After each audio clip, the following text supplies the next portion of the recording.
اور اس کا یہی مطلب ہے لونڈی کے بدلے لونڈی، اور انہوں نے حضرت صفیہ کو دے دیا اور ان کے بدلے میں 7 لونڈیاں لے لیں۔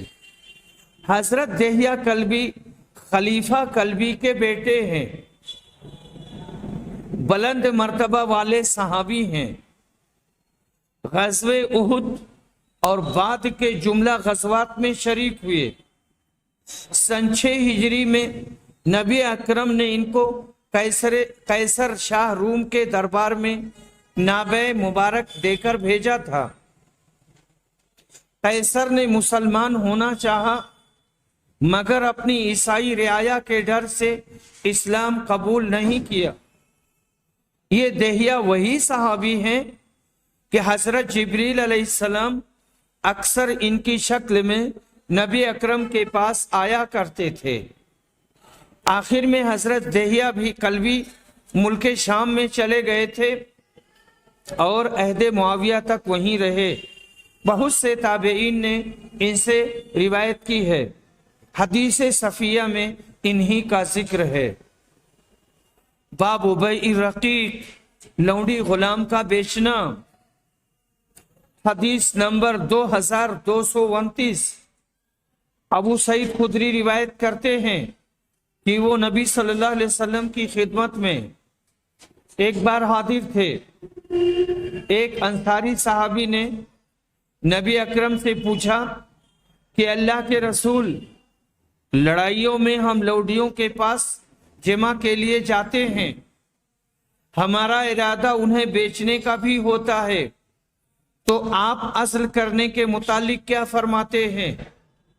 اس پر آپ نے فرمایا، اچھا تم لوگ ایسا کرتے ہو، اگر تم ایسا نہ کرو پھر بھی کوئی حرج نہیں، اس لیے کہ جس روح کی بھی پیدائش اللہ نے لکھ دی ہے وہ پیدا ہو کر رہے گی۔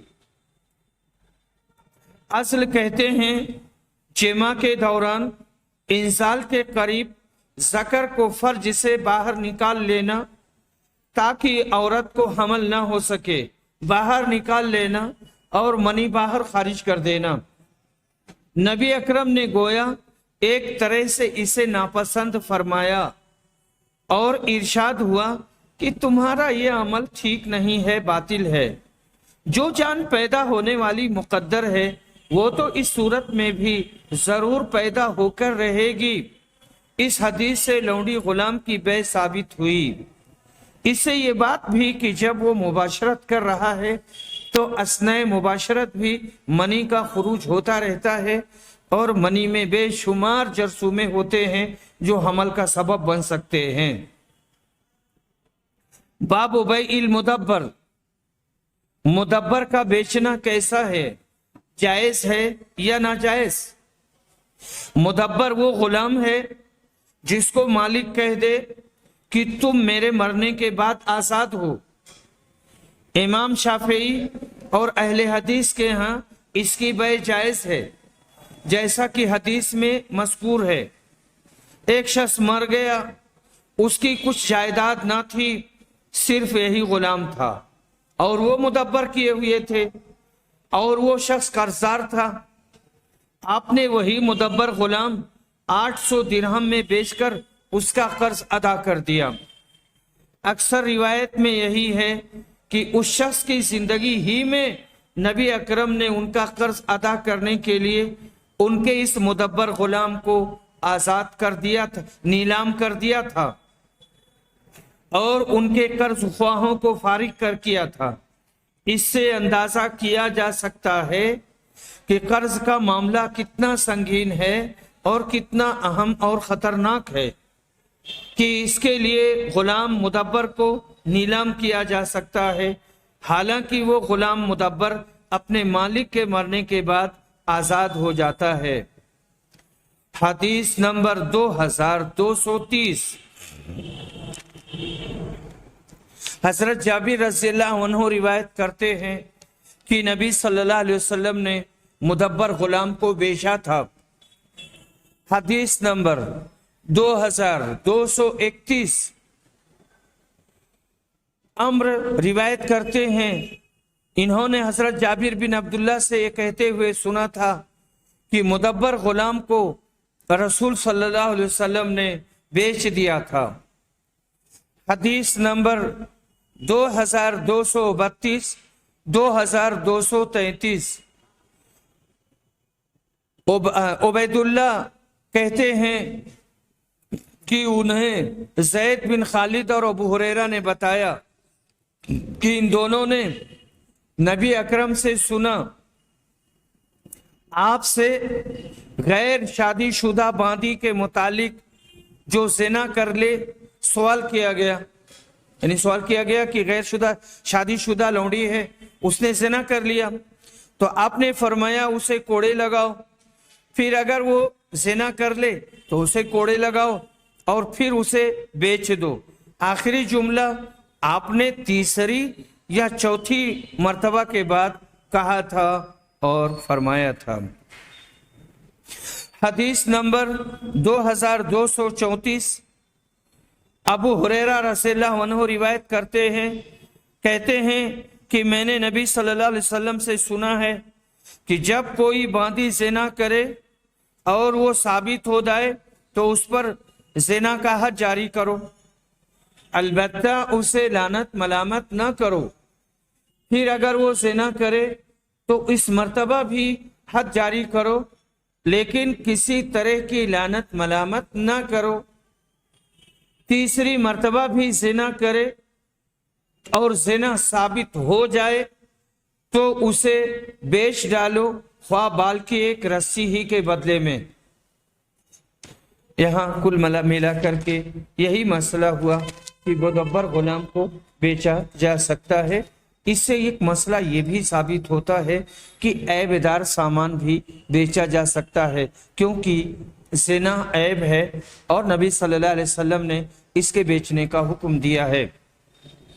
دنیا میں جتنے بھی سامان بکتے ہیں تو جو نئی گاڑیاں ہوتی ہیں یا نئی چیزیں ہوتی ہیں، عام طور سے اس میں عیب نہیں ہوتا ہے، کچھ ہی دنوں کے استعمال کے بعد میں ہر چیز میں عیب ہو جاتا ہے، چاہے جانور ہوں، چاہے گاڑیاں ہوں یا کوئی بھی چیز ہو، تو ان کا بیچنا جائز ہے، لیکن بیچتے وقت عیب کا بتا دینا ضروری ہے۔ باب هل يسافر بالجاریة قبل ان يستبرئها، اس مسئلے کا بیان کہ اگر کوئی لونڈی خریدے تو استبراء رحم سے پہلے اس کو سفر میں لے کر جا سکتا ہے یا نہیں۔ استبراء کہتے ہیں کہ لونڈی کا رحم پاک کرنے کو، استبراء براءت، یعنی کوئی نئی لونڈی خریدے تو جب تک اسے حیض نہ آ جائے اسے صحبت نہ کرے اور اسے جمع نہ کرے۔ اور سفر میں لے جانے کا ذکر اس لیے آیا کہ نبی اکرم نے حضرت صفیہ کو، جو شروع میں بحیثیت لونڈی کے آئی تھیں، لونڈی ہی تھیں، سفر میں اپنے ساتھ رکھا۔ آگے روایت میں سد الروحہ کا ذکر آیا ہے، جو مدینہ کے قریب ایک مقام تھا۔ حیض کا ذکر آیا ہے جو ولیمہ میں تیار کیا گیا تھا، یہ گھی، کھجور و پنیر سے ملا کر بنایا گیا تھا۔ باب کے آخر میں امام صاحب نے سورہ مومنون کی ایک آیت کا حصہ نقل فرمایا اور اس کے اطلاق سے یہ نکالا کہ بیویوں لونڈیوں سے مطلقاً حظ نفس درست ہے اور ان سے لذت اندوزی کی جا سکتی ہے۔ صرف جمع استبراء سے پہلے ایک حدیث کی روح سے منع ہوا تو دوسرے عیش بدستور درست رہیں گے، یعنی اس کو چومنا، چاٹنا، پکڑنا، چمٹانا سب کچھ درست ہوگا، لیکن جمع درست نہیں ہوگا۔ جب حیض آ جائے گا اس کے بعد میں یہ بھی درست ہو جائے گا۔ حسن بصری کہتے ہیں کہ اس میں کوئی حرج نہیں کہ ایسی باندی کا مالک اس کا بوسہ لے یا اپنے جسم سے چپکائے لگائے۔